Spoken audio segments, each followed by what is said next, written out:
feel like this is counterculture, but I'm just gonna say it, like, it's okay to have extreme habits. It's okay to be an extreme person.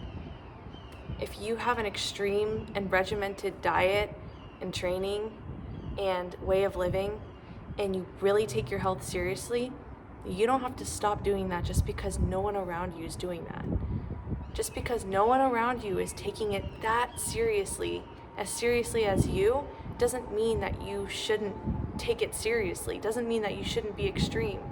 If anything, you maintaining that training routine, you maintaining your strict diet, you maintaining your habits, your extreme habits, that some people would be like, wow, how does he have fun?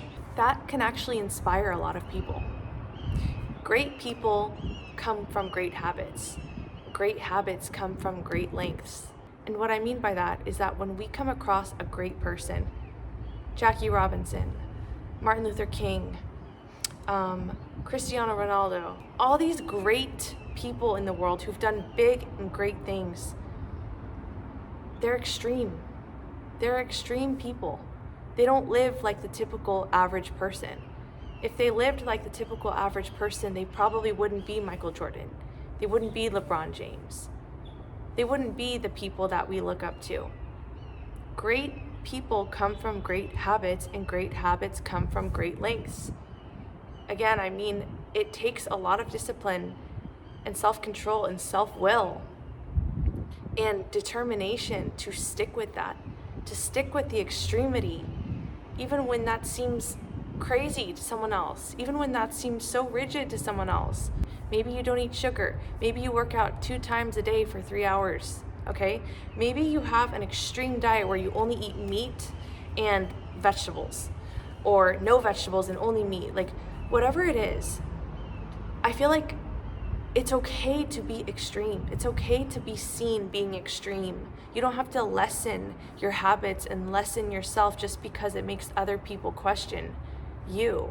I feel like it actually would benefit in this world because we don't have enough people that are extreme. We don't have enough habits, people that are sticking to these extreme habits.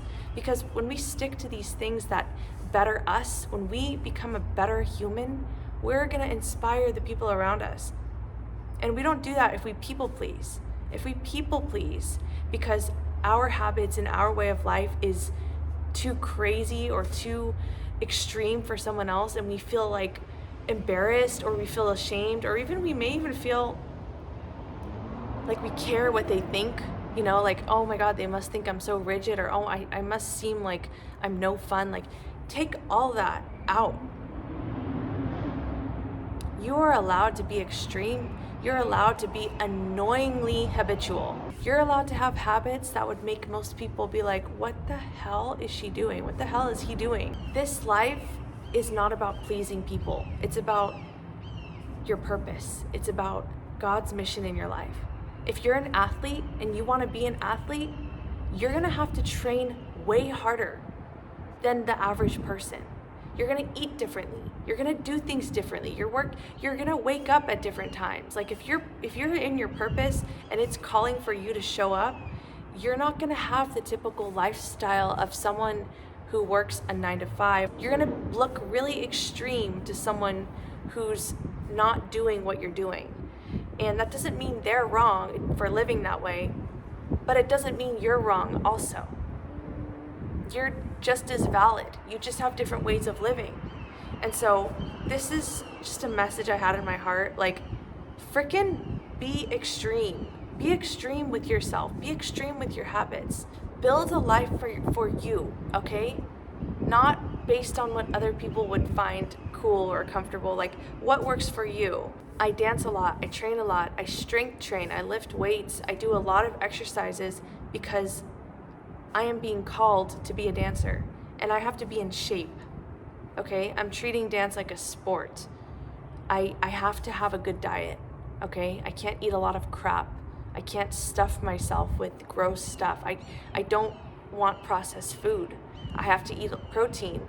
I have to stay away from sugar. I have to drink water, a lot of water. I have to do my electrolytes. I wake up early. I have to prioritize sleep. Like, I barely have time to hang out with friends. And for right now in this season of my life, that's just how it is. And my life might seem extreme to someone else, but this is my life. This is my lifestyle. And I'm giving this example because I want to empower you that if you're wanting something and it might seem extreme and you're embarrassed to pursue this lifestyle and it would just seem like crazy to the people around you, like, what the heck is he doing? What the heck is she doing? Like, it's so extreme. Like, why are they so rigid? That's how it is sometimes when you're pursuing your calling. It's gonna be discipline and rigidity and sticking to your diet when you're on vacation and sticking to your diet when everyone around you is getting beers and pretzels at the World Cup game and you're there drinking your water. It's gonna call for you to sacrifice the comfort of other people. And if they're really your friends, they will support you and they won't be confused by your rigidity because they know that you know that this is the best thing for you to do for yourself. And so whatever you choose to do, it's okay to be extreme with it. I'm not saying extreme emotionally. That's very different than what I'm talking about. I think with emotions, it's great to have a balance. And with relationships, it's great to have a balance. But when it comes to our career and our calling and habits, it's okay to be extreme, in my opinion. This is my perspective. So anyway, take it or leave it, but take it to God first. And I hope you feel inspired after this video.